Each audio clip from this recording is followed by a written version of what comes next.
യേശുക്രിസ്തുവിന്റെ ശിഷ്യന്മാരിൽ ഒരാളും പുതിയ നിയമത്തിലെ ആദ്യ സുവിശേഷമായ മത്തായിയുടെ സുവിശേഷം രചിച്ച മത്തായിയെക്കുറിച്ചാണ് ഈ എപ്പിസോഡിൽ പറയുന്നത്. ആരാണ് ഈ ഇദ്ദേഹം? ഇദ്ദേഹത്തിന്റെ പ്രത്യേകതകൾ എന്തൊക്കെയാണ്? റോമ സർക്കാരിൽ ജോലിയുണ്ടായിരുന്നവൻ എന്തൊക്കെ ചെയ്തു? എന്തൊക്കെ ത്യാഗങ്ങൾ സഹിച്ചു?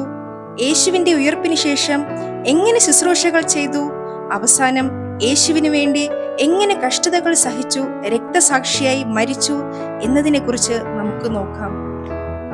മത്തായിയുടെ അപ്പന്റെ പേര് ഹൽപേൻ. മത്തായി എന്ന ഹെബ്രയർ പേരിന്റെ അർത്ഥം ദൈവത്തിന്റെ സമ്മാനം എന്നാണ്.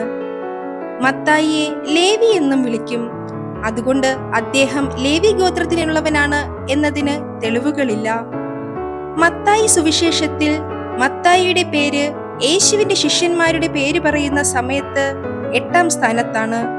എന്നാൽ മറ്റുള്ള സുവിശേഷങ്ങളിൽ 7-ാം സ്ഥാനത്താണ് രേഖപ്പെടുത്തിയിരിക്കുന്നത്. ഇദ്ദേഹം നല്ല അറിവും സാമ്പത്തിക ശേഷിയുമുള്ള വ്യക്തിയായിരുന്നു. യരോദ അന്തിപ്പാസിന്റെ കാലത്ത് കഫർനാമിൽ ചുങ്കം പിരിക്കുന്ന ഒരാളായിരുന്നു ഇദ്ദേഹം. തങ്ങളുടെ അധികാരങ്ങൾക്ക് വേണ്ടി കൂടുതൽ ചുങ്കം പിരിക്കുന്നതിന് അനുസരിച്ചായിരുന്നു ചുങ്കപ്പിരിവാരുടെ ജീവിതത്തിന്റെ ഉന്നതി. അതിനാൽ അക്കാലങ്ങളിൽ റോമൻ സാമ്രാജ്യത്തിനു വേണ്ടി ചുങ്കം പിരിച്ചുകൊണ്ടിരിക്കുന്നവരെ സമൂഹത്തിൽ വെറുക്കപ്പെട്ടിരുന്നവരായിട്ടാണ് കണക്കാക്കിയിരുന്നത്. ഗലീലി സമുദ്രത്തിന് സമീപത്തുള്ള കഫർനാമിലെ വിശുദ്ധ പത്രോസിന്റെ ഭവനത്തിനടുത്ത് വെച്ചാണ് യേശുവും മത്തായിയുമായിട്ടുള്ള ആദ്യ കൂടിക്കാഴ്ച നടന്നതെന്ന് കരുതപ്പെടുന്നത്. അവിടെ വെച്ചാണ് ഈശോ മത്തായിയെ വിളിക്കുന്നത്. ധനികനായി ജീവിക്കണമെന്ന ആഗ്രഹം ഉപേക്ഷിച്ച് അവൻ ഇറങ്ങി. അതിനുശേഷം മത്തായി വളരെ വലിയൊരു വിരുന്ന് കർത്താവിന് വേണ്ടി ഒരുക്കി. എന്തുകൊണ്ടാണ് നിങ്ങളുടെ ഗുരു ചുങ്കക്കാരുടെയും പാപികളുടെയും ഒപ്പം ഭക്ഷണം കഴിക്കുന്നത് എന്നതായിരുന്നു അവരുടെ ചോദ്യം. എന്നാൽ ഞാൻ നീതിമാന്മാരെയല്ല പാപികളെ വിളിക്കാനാണ് വന്നിരിക്കുന്നത് എന്ന യേശുവിന്റെ മറുപടി അവരുടെ ചിന്തകൾക്കപ്പുറമായിരുന്നു. മത്തായി സുവിശേഷങ്ങളിൽ എവിടെയും സംസാരിച്ചതായും ചോദ്യം ചോദിച്ചതായും എഴുതിയിട്ടില്ല. വേദപണ്ഡിതന്മാർ പറയുന്നത് ഇദ്ദേഹം എല്ലാം കേട്ടു മനസ്സിലാക്കി എഴുതുന്ന വ്യക്തിയായിരുന്നു എന്നാണ്. യേശുവിന്റെ പുനരുത്ഥാനത്തിനും സ്വർഗാരോഹണത്തിനും അദ്ദേഹം സാക്ഷിയായി.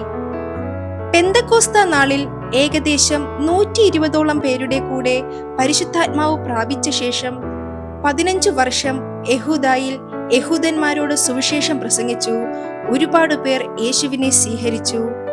പഴയ നിയമ പ്രവാചകന്മാർ പ്രവചിച്ച പല പ്രവചനങ്ങളും ഏറ്റവും കൂടുതൽ മത്തായി സുവിശേഷത്തിലാണ് എടുത്തെഴുതിയിരിക്കുന്നത്. മത്തായിയുടെ സുവിശേഷം യഹൂദന്മാർക്ക് വേണ്ടി എഴുതിയതാണ്. അതിനുശേഷം ഇദ്ദേഹം എത്യോപ്യ, മസറ്റോണിയ, പേർഷ്യ എന്നീ രാജ്യങ്ങളിൽ ചെന്ന് സുവിശേഷം പ്രസംഗിച്ചു. അക്കാലത്ത് AD 70 ടൈറ്റസ് രാജാവ് ഒരു സൈഡിൽ യഹൂദന്മാരെ പിടിച്ചു കൊല്ലിച്ചു. എല്ലാവരും ജീവനെ പേടിച്ച് പല രാജ്യങ്ങളിൽ പോയി രക്ഷപ്പെട്ടു. ഇനി മറുസൈഡിൽ റോമാക്കാർ ക്രിസ്തു സഭകളെ പീഡിപ്പിക്കുകയായിരുന്നു. ഈ സമയത്താണ് മത്തായി സുവിശേഷം എഴുതുന്നത്. മത്തായി സ്വർഗീയ ഉപമകൾക്ക് ഒരുപാട് പ്രാധാന്യം കൊടുക്കുന്നുണ്ടായിരുന്നു. 13-ാം അധ്യായത്തിൽ 8 ഉപമകൾ അദ്ദേഹം എഴുതിയിട്ടുണ്ട്. ദൈവരാജ്യം എന്ന വാക്ക്, സ്വർഗരാജ്യം എന്ന വാക്ക് 51 തവണയാണ് സുവിശേഷത്തിൽ എഴുതിയിരിക്കുന്നത്. അപ്പോസ്തലൻ മത്തായി പ്രായം ചെന്ന ശേഷം എത്യോപ്യയിലെ ഒരു സഭയിൽ ആരാധിച്ചു കൊണ്ടിരുന്നപ്പോൾ ക്രിസ്തു വിരോധികളാൽ മത്തായി കൊല്ലപ്പെടുകയുണ്ടായി. എങ്ങനെ മരിച്ചു എന്നതിന് തെളിവില്ല. ചിലർ കല്ലെറിഞ്ഞു കൊന്നുവെന്നും ചിലർ തലവെട്ടി മാറ്റി കൊന്നുവെന്നും ചിലർ പിറകിൽ നിന്നും വാളുകൊണ്ട് കുത്തിക്കൊന്നുവെന്നും അഭിപ്രായപ്പെടുന്നു.